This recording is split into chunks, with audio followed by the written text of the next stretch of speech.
Hey guys, welcome back. I am Chris with Marksman Shooting Sports in Westfield, Indiana, and you are watching Marksman TV. Welcome back to another gun store vlog where today we're going to talk about the 5 main I know what I've got statements when it comes to purchasing surplus firearms. If that sounds interesting to you, please stick around. That's coming up now.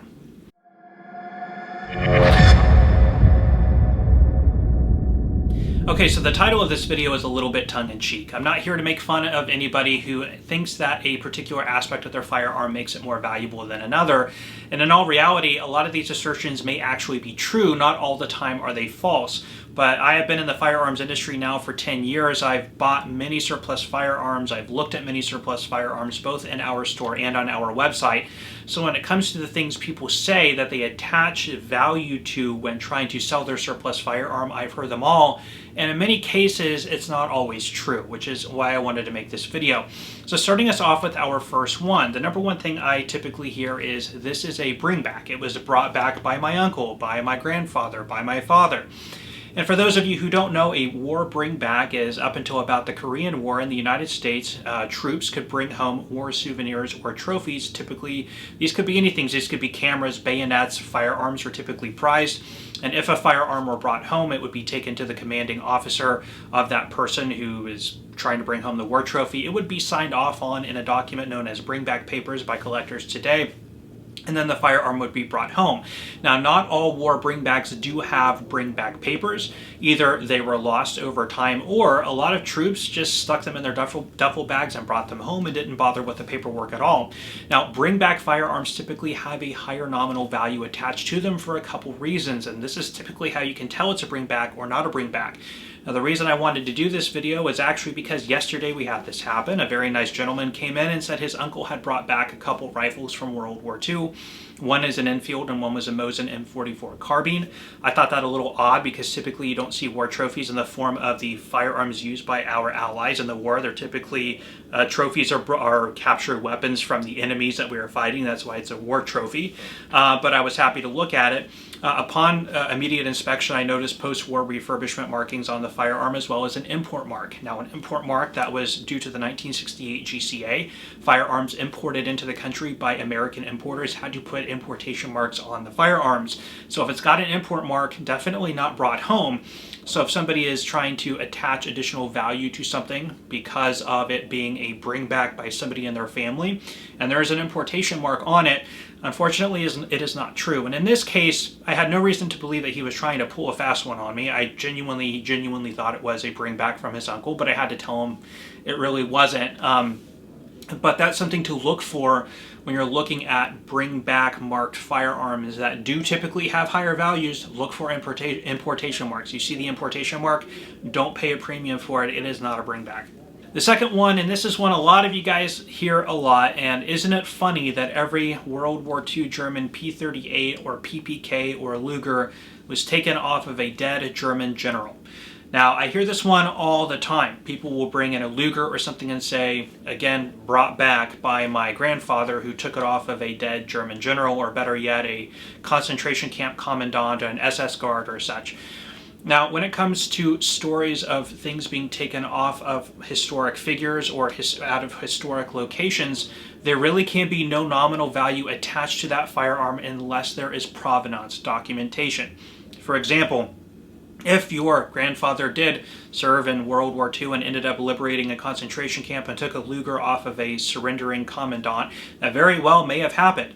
Can't add any additional value to that happening unless you have the bringback papers, which prove he brought it home from World War II, and the serial number, which is documented to factory records which are printed, which prove that that batch of Lugers went to a certain unit who was stationed at this particular camp, or somehow tie it to the story to actually bring in the provenance of what had happened and where it served or who it may have been taken off of, photos where the serial number might be identifiable or a particular marking on the firearm. Any way that can document the story being true. If not, pretty much the story goes in one ear and out the other.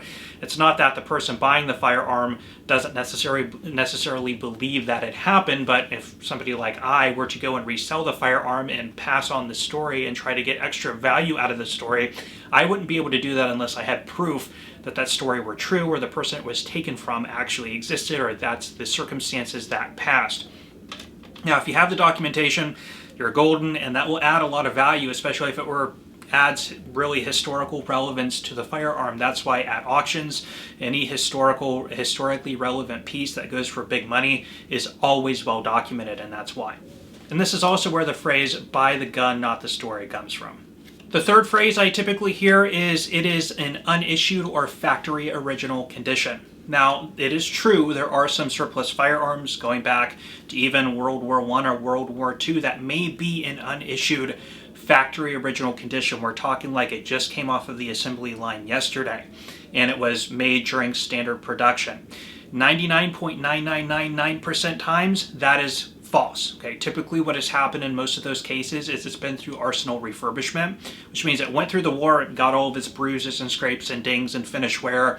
After the war, through the late 1940s, 1950s, or after Korea or Vietnam or whatever the era of the firearm is, it went back to an arsenal. It was completely refinished. It had a new stock put on it that was, just made. Stock was refinished, and then it was put on an arsenal rack where it sat until it was sold off 1 year as surplus, and then sat in somebody's collection and babied for a couple decades before it made it up to the market today in 2022. That is typically the case. Anytime anybody brings me something that is unissued factory original condition, it's either been arsenal refurbed, and you can tell that there are Germans, firearms that have been taken by the Russian RC marks and such. There are Russian firearms that you can tell by the refurbishment markings and refurbishment characteristics, such as the additional lug added to the wrist of the stock. U.S. Firearms from World War II, if they've gone on to serve in Korea or even up until Vietnam or got refurbished and sat in an arsenal somewhere, you will see the arsenal markings on the stock of where it was refurbed. Typically rebarreled firearms, the date of manufacture of the barrel will not tie closely enough to the date of manufacture dictated by the receiver serial number. So there are little nuances. You can quickly tell this was refurbished, or I've seen this with Lugers. It's a factory original, unissued. It may be carried around by an officer for a few months and sat in a drawer somewhere. Perfect, pristine Luger. It's a 1936 and the entire thing is blued. You know right away that that has been refinished because up until about mid-1937, the small parts were straw colored. So if it's a pre-37 and the small parts are blued, it's been refinished. A high sheen, high polish finish on military firearms is typically a dead giveaway. The quickest way, or the really only way you can learn about that, is just spending time studying and handling a bunch of different firearms. You get the idea of what original finish looks and feels like compared to something that's been refinished. German firearms and Japanese firearms, the small parts are serialized, so if any of those parts is not numbered to match the firearm, you know it's been messed with. It's not a factory original because it would all be matching. So there's little telltale signs. So when somebody says this is an unissued museum grade factory original gun, and you see refurbishment marks or parts that are mismatched, okay, we're not going to make a deal here because again, this clearly is not factory original. The next is you see a high price and somebody says it's a rare variation or a prototype. Okay, most rare variation firearms or prototypes by now, especially if you're going back to World War II or around that time frame, have all ended up in museums or private collections and they've been documented. So there's not very many rare variation tool room prototype firearms that are just hanging around in people's closets anymore. Not to say it doesn't happen, but that would really be the exception, not the rule. Typically, when I see things that are noted as being rare variation or a factory prototype, it's something that's been altered post-war somehow. So somebody's changed out the grip panel, or I've seen people describe nickeled Lugers as a rare variation or an officer's Luger, things like that. It's not true.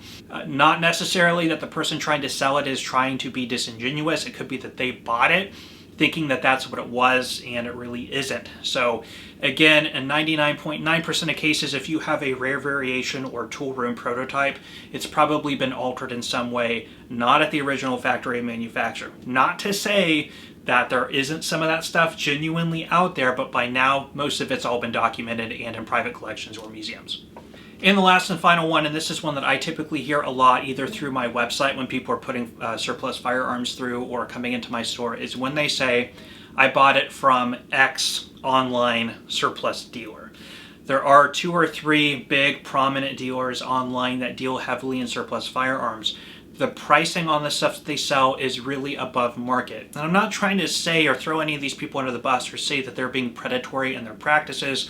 There is a value that can be attached to the ease of purchasing something you're interested in. So there might be people out there who are very unfamiliar to surplus firearms or the surplus firearms market, and instead of going through all the time and research of trying to figure out where to buy the best rifle at the best deal and what should be on it, what components, what condition should it be in, the bore, what numbers or markings should be on the firearm, it's much easier to just buy from a dealer who says what the firearm is, and you can just buy what the firearm is without having to go through the hassle of looking for a better deal. There are a lot of people who are willing to pay above market for the leisure of being able to do that.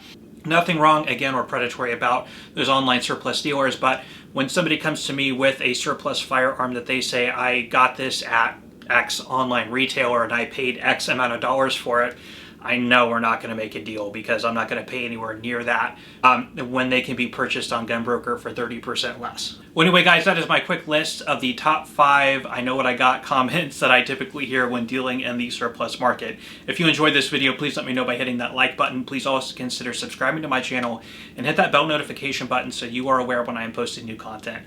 I'm going to leave you guys off with that. I am Chris with Marksman Shooting Sports in Westfield, Indiana. You are watching Marksman TV, and I will see you next time.